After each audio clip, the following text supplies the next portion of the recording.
في سنة 1985 كان في شاب عنده 17 سنة بس نزل أول مباراة ليه مع ميلان. وقتها محدش كان يتوقع إن الواد الهادي ده هيقضي 25 سنة كاملة بقميص نادي واحد، وهيتحول لواحد من أعظم المدافعين في تاريخ كرة القدم، باولو مالديني. الغريب إن مالديني ما كانش زي الصورة اللي الناس رسمتها عن المدافعين، لا كان بيحتفل بعد كل تدخل ولا كان بيدخل في خناقات مع المهاجمين. بالعكس، لو اتفرجت على مباراة كاملة ليه ممكن تخلص المباراة وانت مستغرب هو عمل ايه أصلا، لكن هو ده كان السر. في الوقت اللي المدافعين كانوا بيجروا ورا المهاجمين، كان مالديني بيخلي المهاجم يجري للمكان اللي هو عايزه، وفي نهاية كل هجمة تلاقي الكرة رجعت مع ميلان، وكأن اللي حصل كان أسهل حاجة في العالم. سنين عدت وميلان بقى واحد من أقوى فرق أوروبا. مر على مالديني مهاجمين كتير يعتبروا كوابيس لأي مدافع: رونالدو البرازيلي، تيري هنري، راؤول، ودروجبا في آخر مسيرته. كل جيل كان بيطلع وهو بيقول أكيد المهاجمين الجداد هيقدروا عليه، لكن اللي كان بيحصل كان العكس. السن بيزيد وهو لسه واقف في مكانه، لحد ما في موسم 2006-2007 كان عنده 38 سنة. الناس قالت خلاص انتهى زمنه، لكن مالديني قاد ميلان لنهاية دوري أبطال قدام ليفربول. المباراة دي ما كانتش مجرد نهائي، دي كانت فرصة للانتقام من نهائي اسطنبول 2005 اللي خسروا ميلان بعد واحدة من أشهر الريمونتادات في تاريخ كرة القدم. المرة دي مالديني دخل الملعب بنفس هدوءه المعتاد، لا استعراض ولا انفعال. 90 دقيقة كاملة وهو بيقفل المساحات ويوجه زملائه ويقرأ كل هجمة قبل ما تبدأ. وفي النهاية ميلان كسب البطولة، ومالديني رفع 5 دوري أبطال في تاريخه.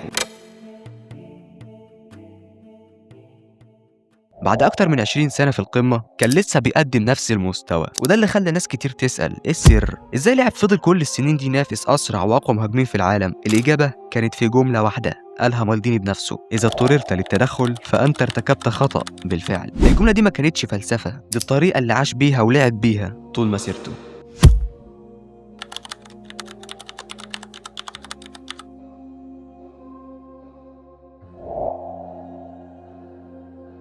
لكن مش كل المدافعين كانوا شبه مالديني. في أسبانيا كان في مدافع تاني بيكتب التاريخ بطريقة مختلفة تماما، اسمه سيرجيو راموس. لو مالديني كان بيكسبك بهدوءه، فراموس كان بيكسبك بشخصيته. لما وصل ريال مدريد سنة 2005 كان عنده 19 سنة بس، جاي من إشبيلية، والناس كانت شايفاه مجرد موهبة صغيرة. لكن ريال مدريد وقتها كان بيمر بفترة صعبة، الفريق مليان نجوم، ورغم كده البطولات الكبيرة كانت بعيدة، وراموس نفسه كان بيغلط كتير، بطاقات صفراء، بطاقات حمراء، اندفاع زيادة. ناس كتير قالت إن عمره ما هيبقى قائد لفريق بحجم ريال مدريد، لكن السنين عدت وكل موسم كان بيتغير. اتعلم امتى يضغط وامتى يصبر وامتى يتحمل مسؤولية الفريق كله، ومع الوقت الشاب المندفع بقى قائد غرفة الملابس. وبعدين جت اللحظة اللي غيرت اسمه للأبد: نهائي دوري أبطال أوروبا 2014، ريال مدريد قدام أتلتيكو مدريد. الدقيقة 90 ونتيجة 1-0 لأتلتيكو مدريد. جماهير الريال بدأت تفقد الأمل، الوقت بيجري والحلم هيضيع.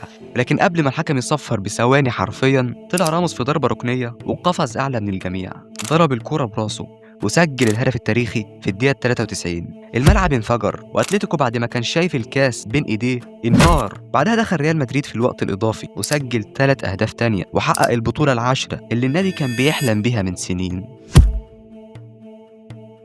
الغريب اللي أنقذ ريال مدريد في أهم لحظة ما كانش مهاجم، لا ده كان المدافع. وبيومها بقى اسم سيرجيو راموس مرتبط بالماتشات الكبيرة. كل ما ريال مدريد يدخل في أزمة الكل يبص على شخص واحد، لأنه كان عنده حاجة صعب تتقاس بالأرقام: الإيمان إنه يقدر يغير المباراة، سواء كان بتدخل دفاعي أو هدف في آخر لحظة أو حتى مجرد كلمة يقولها لزمايله. وده كان الفرق بين راموس وغيره، هو ما كانش بيلعب للدفاع بس، لكنه كان بيلعب دور القائد في الملعب.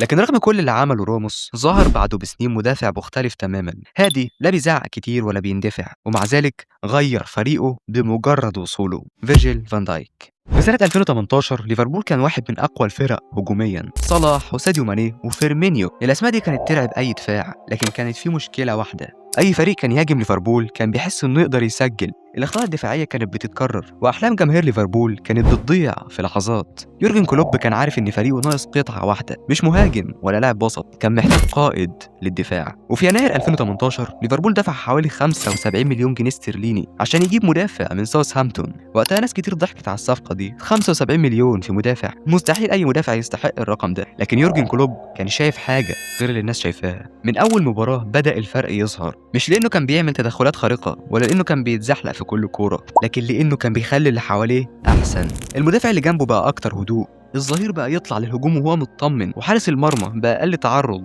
للخطر. كأن وجود لاعب واحد غير شخصية الفريق كله. وبعد أقل من سنة ليفربول وصل نهائي دوري أبطال أوروبا مرة تانية، والمرة دي ما ضيعش الفرصة، لا ده حقق البطولة، وبعدها بموسم حقق الدوري الإنجليزي لأول مرة بعد انتظار استمر 30 سنة.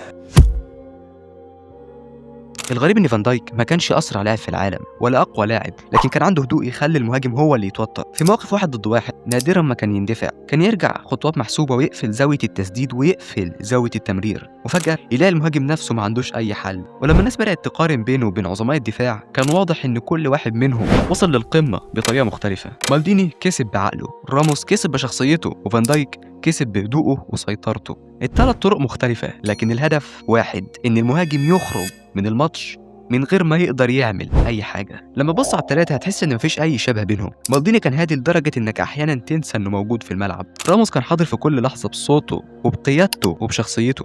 فان دايك كان بيفرض سيطرته من غير ما يتكلم كتير، ومع ذلك الثلاثة وصلوا لنفس المكان، بقوا من أعظم المدافعين في تاريخ كرة القدم.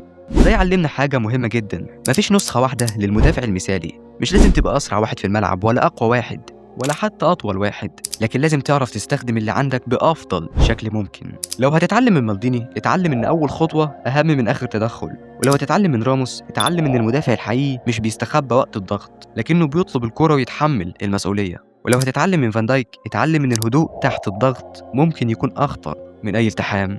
ولو عايز تطور نفسك كمدافع جرب تضيف التمارين دي في تدريبك.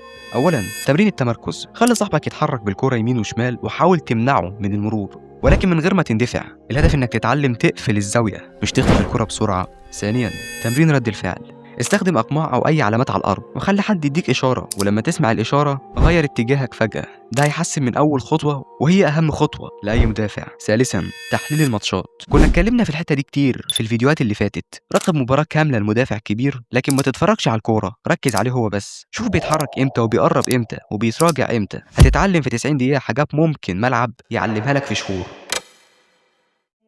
وفي النهاية الناس دايما هتفتكر الهدف، لكن المدافع العظيم هو السبب ان الهدف ده ما تسجلش اصلا. وده يمكن اصعب انجاز في كرة القدم، انك تعمل حاجة عظيمة من غير ما يلاحظها معظم الناس. ولو الفيديو عجبك ما تنساش تدعمني باللايك والاشتراك لانه بيساعد الفيديو يوصل لناس اكتر، واشترك في القناة لو بتحب القصص الكروية والنصايح اللي ورا اللعبة، لان لسه عندنا حكايات ونصايح كتير. وبس كده، اشوفك على خير والسلام عليكم ورحمة الله وبركاته.